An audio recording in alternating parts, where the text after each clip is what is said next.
দুদিন আগে আবার গেলাম বড় মার কাছে, নৈহাটি বড় মার কাছে। সত্যি এটা আবার হঠাৎ, লোকে শুনলে ভাববে যে হঠাৎ আবার কোনো প্রোগ্রাম হয় নাকি, কিন্তু সত্যি সেদিন হলো। আমারই এক বন্ধুর নিজস্ব স্কুল আছে। স্কুলটি বেশ পুরনো, গড়িয়ায় ব্রহ্মপুরে সেই স্কুলটি 1 থেকে 10 পর্যন্ত। Blooming birds. বন্ধুটি ফোন করলো, ওদের প্রোগ্রাম তো আগেই সেট হয়েছিল, যে চল বড় নৈহাটি যাই, আমাদের স্কুলের পিকনিক, তুইও আমাদের সাথে চল। যেহেতু মেয়ের বন্ধু মা এবং আমারও বন্ধু, তাই মেয়ে তো এক কথাতে রাজি হয়ে গেল এবং তাদের সাথেই চললাম আমরা নৈহাটিতে। বাসে করে আমরা চলেছি। ওরা এসেছিল গড়িয়া থেকে, আমার জন্য ওয়েট করছিল অভিষিক্তার কাছে। অভিষিক্তায় আমি 8:30টার সময় ওদের সাথে উঠলাম। আমি তো আগের বারে গিয়েছিলাম ট্রেনে, কিন্তু এবারে বাসে যেতে দেখলাম অনেকটা সময় লাগলো। এই যে বাস থেকে সব স্টুডেন্ট, গার্জেন, টিচার্সরা নেবে বড়মার মন্দিরের পাশে স্বপ্নবিধি বলে একটি সরকারি পার্ক আছে, সেখানেই আমরা পৌঁছে গেলাম। তখন 12:30 বাজে। বাচ্চাদের প্রত্যেকের তো প্রচণ্ড খিদে পেয়ে গেছিলো, তাই একটু পার্কটা ঘুরেই বাচ্চাদের আগেই বসিয়ে দেওয়া হলো ব্রেকফাস্টে। বাচ্চাদের সাথে আমাদের সবাইরই খিদে পেয়েছিল, কিন্তু বড় মার মন্দিরের পাশে এসেছি, বড় মাতে পুজো দেব না সেটা হয়? একটু আধটু ছবি তুলে, আর পার্কটা বেশ বড়, কিছুটা ঘুরে, একদম গঙ্গার পাশে তো, আমরা সবাই ডালি নিয়ে পুজো দিতে পৌঁছালাম মায়ের মন্দিরে। সেদিনেও বেশ লাইন ছিল, কিন্তু ওখানে শুনলাম মাঘ মাস বলে লাইনটা একটু কম। তবুও আমাদের দাঁড়াতে হয়েছিল আধ ঘন্টার মতন। এই যে আমার বন্ধু, ও এবং আমরা সবাই, মেয়ের বন্ধু, সবাই মিলে ডালা নিয়ে আমরা দাঁড়িয়ে পড়েছি পুজো দেব বলে। আমার মাথায় এবারে আমি এই বড় মার দেওয়া সিঁদুরের টিপ আর বাবা ভোলেনাথের ত্রিশূল আমাকে ওখানে যারা টিপ দিচ্ছিল লাগিয়ে দিল, আমিও পড়লাম। মন্দিরের ভেতরটা দেখতে পাচ্ছেন কতটা ভিড়। মায়ের মন্দিরে কোনো দিন যেন ভিড় শেষ হয় না, কিন্তু এটাও কথিত আছে মার কাছে এলে সবাই মায়ের দর্শনটা পাবে।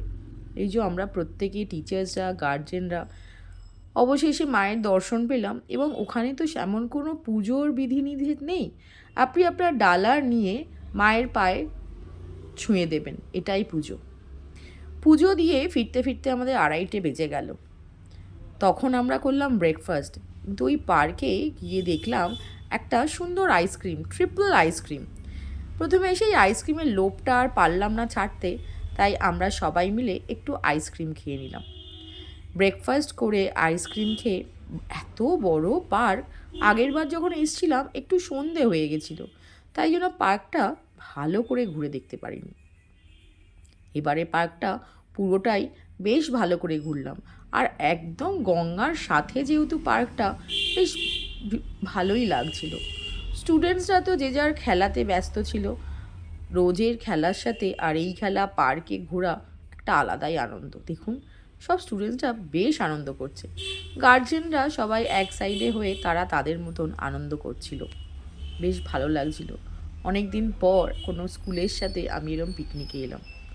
আমি যখন স্কুলে ছিলাম তখনও আমি আসতাম বাচ্চাদের নিয়ে, কিন্তু যাই হোক, ওখানে আমরা কিছুক্ষণ সময় কাটিয়ে গেলাম বঙ্কিমচন্দ্রর বাড়ি। বঙ্কিমচন্দ্রবাবুর বাড়িটি একদম নৈহাটি স্টেশনের অপর দিকে। একদিকে হচ্ছে মা বড় মার মন্দির, ঠিক অপর দিকে হচ্ছে বঙ্কিমচন্দ্রবাবুর এই ভিটে বাড়িটি।